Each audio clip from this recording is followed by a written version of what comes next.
kwamba Watanzania wa Dar es Salaam waendelee kuvumilia kidogo. Tumeona baadhi ya clip wanasema hatuitaki CCM, hatutaki mama. Mimi naomba niwaeleze ukweli kwamba hizi ni hasira za muda mfupi, na mara serikali itakapokuwa imeingiza mabasi haya, naamini kabisa, kwa sababu leo serikali hata kusema hatuitaki CCM, sawa, CCM usipoitaka maana yake ni kwamba ndio mbadala wa mabasi? Hapana, lazima tutatue mambo haya kwa kutumia kauli moja, kwa kutumia ushirikiano, kwa kujua kwamba hatuna nchi nyingine. Mabasi haya yanapoanza miaka mingi nyuma, watu wengi sana waliyabeza na kuonesha kwamba ni mradi wa aina gani, lakini kadiri siku zinavyozidi kwenda wamekuja kujua kwamba mabasi haya kumbe ni msaada mkubwa mno, na mnachokiona leo ni kwa sababu demand ni kubwa ya mabasi hayo, ndio maana wanasukumana mlangoni. Ingekuwa sio kitu kizuri, wala usingemwona mtu anaingia kwenye hayo mabasi.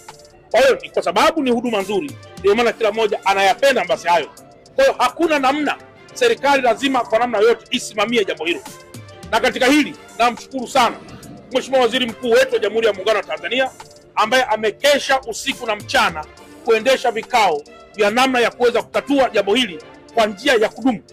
Na mara mabasi yote yatakapokuwa yamefika, nina imani Mheshimiwa Waziri Mkuu atatuelekeza zaidi kwamba sasa ni hatua gani itakayofuata, ama kwa mamlaka zingine za juu kuweza hata kuja kuwaeleza tena Watanzania, na pengine kuwaambia Watanzania wasiwe na wasiwasi tena kuhusiana na huduma hii ya mabasi yaendayo kwa kasi.